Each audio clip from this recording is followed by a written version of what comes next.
Hi friends, welcome back to our channel Vignan servers.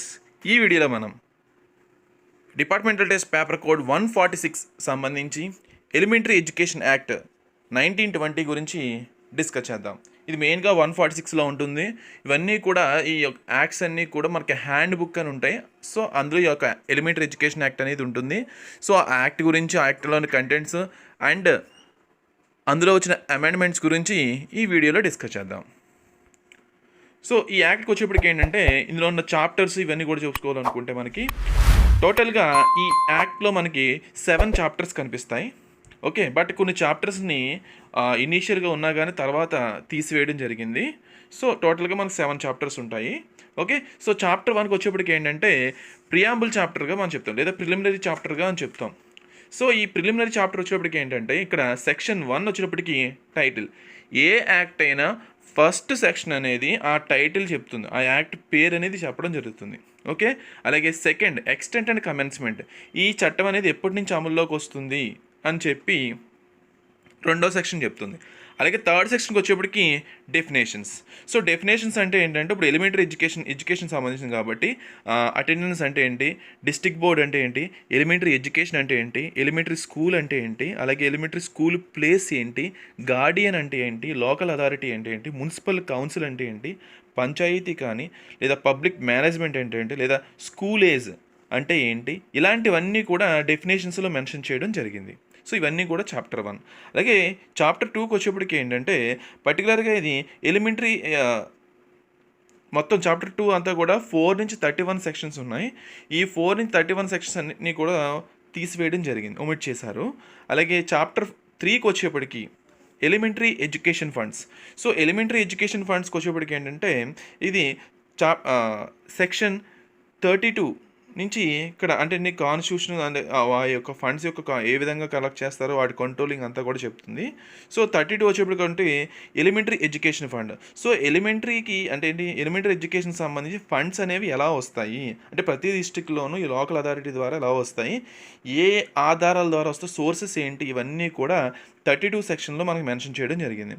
అలాగే 33కి వచ్చేప్పటికి ఏంటంటే పర్టికులర్గా దీన్ని ఏమంటామంటే మనం ఎడ్యుకేషన్ ట్యాక్స్ లేదా గవర్నమెంట్ కంట్రిబ్యూషన్. ఓకే, అంటే ఏంటంటే ఈ గవర్నమెంట్ సంబంధించినది ఇవన్నీ కూడా అంటే ఏంటి, ఈ యొక్క 33 అంతా ఎడ్యుకేషన్ ఫండ్స్ అనమాట. అంటే ఏంటి, ఎడ్యుకేషన్ ఫండ్స్ కోసం గవర్నమెంట్ వేసిన ట్యాక్స్ కానీ లేదా గవర్నమెంట్ ఇచ్చే కాంట్రిబ్యూషన్ కానీ ఇవన్నీ కూడా ఈ యొక్క 33లో వస్తాయి. ఓకే, సో దీని ఓవరాల్గా మనం ఎడ్యుకేషన్ ఫండ్గా మనం చెప్తాం. అంటే ఏంటి, education fund where to be lodged, how to be drawn. అంటే ఈ విధంగా గవర్నమెంట్ కాంట్రిబ్యూషన్ అవ్వచ్చు లేదా ట్యాక్స్ ద్వారా వచ్చింది అవ్వచ్చు, ఇవంతా కూడా మనీని ఎక్కడ ఉంచాలి, ఎలా డ్రా చేయాలి అనేదే 33 సెక్షన్. సో ఎక్కడ ఉంచాలంటే మనం ఆల్రెడీ చెప్పుకున్నాం. సో మ్యాండేటరీగా తప్పనిసరిగా ఏ మనీ అన్నా సరే ఖచ్చితంగా either in bank or in treasury, బ్యాంకులో ఉంచాలి లేదా ట్రెజరీలో ఉంచాలి. మనం ట్రెజరీ కోడ్లో చెప్పుకున్నాం. సో ఖచ్చితంగా ట్రెజరీలో కానీ బ్యాంకులో కానీ ఉంచాలి. ఓకే, సో ఆథరైజేషన్ తీసుకుని ఒక స్పెషల్ ఆర్డర్తో మనకి దాన్ని డ్రా చేయాల్సి వస్తుంది. ఓకే, అలాగే 34కి వచ్చేప్పటికి ఏంటంటే okay education taxes. So education taxes అందులోనే పాటుగానే ఈ గవర్నమెంట్ కాంట్రిబ్యూషన్ ఇవన్నీ కూడా అందులో పాటుగానే వస్తాయి. సో ఎడ్యుకేషన్ ట్యాక్సెస్కి వచ్చేప్పటికి ఏంటంటే లోకల్గా ఉన్న ఎనీ మున్సిపల్ కౌన్సిల్ కానీ లేదా లోకల్ అథారిటీ అనేది ట్యాక్స్ అనేది కలెక్ట్ చేయవచ్చు అని చెప్పి మనకి 34 సెక్షన్లో మెన్షన్ చేయడం జరిగింది. అలాగే 35కి వచ్చేప్పటికి ఏంటంటే rate of taxes levies under section 34. అంటే 34 సెక్షన్ ట్యాక్స్ ఏమంటుంది, 35కి వచ్చినప్పటికి ఏ రేట్లో వేయాలి, ఎంత వేయాలి అని చెప్పి ఇక్కడ 35 సెక్షన్ అనేది మెన్షన్ చేయడం జరిగింది. అలాగే 36కి వచ్చేప్పటికి ఏంటంటే assessment and realization of the taxes. So ఈ యొక్క ట్యాక్స్ అసెస్మెంట్ ఏ విధంగా జరగాలి, నెక్స్ట్ దాటిని ఏ విధంగా యూటిలైజేషన్ కానీ ఇవన్నీ కూడా ఎలా ఉంటుందని చెప్పి 36 సెక్షన్ చెప్తుంది. అలాగే 37కి వచ్చేప్పటికి ఏంటంటే గవర్నమెంట్ కాంట్రిబ్యూషన్. ఈ యొక్క ఎలిమెంటరీ ఫండ్కి గవర్నమెంట్ ఎంత కాంట్రిబ్యూట్ చేయాలి.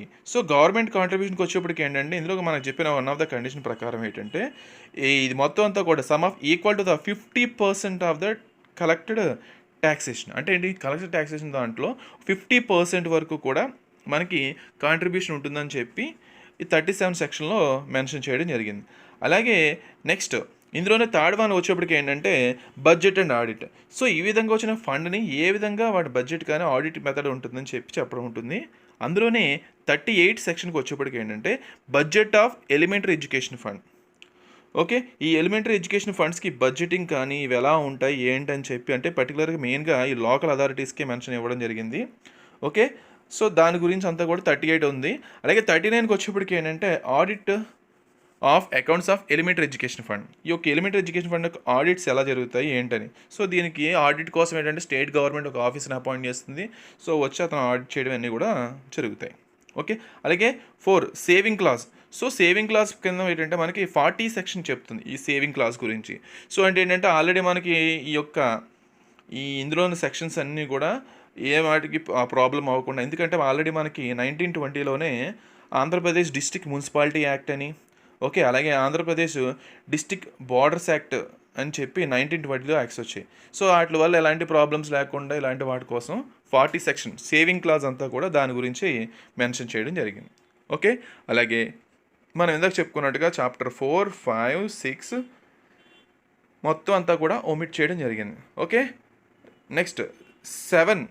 ఈ 7లో కూడా వచ్చేప్పటికి ఏంటంటే మనకి ఈ దాంట్లోనే మనకి ఒమిట్ చేశారు కానీ బట్ ఇందులోనే కింద మనకి మిస్లీనియస్ చాప్టర్స్ అని వస్తాయి.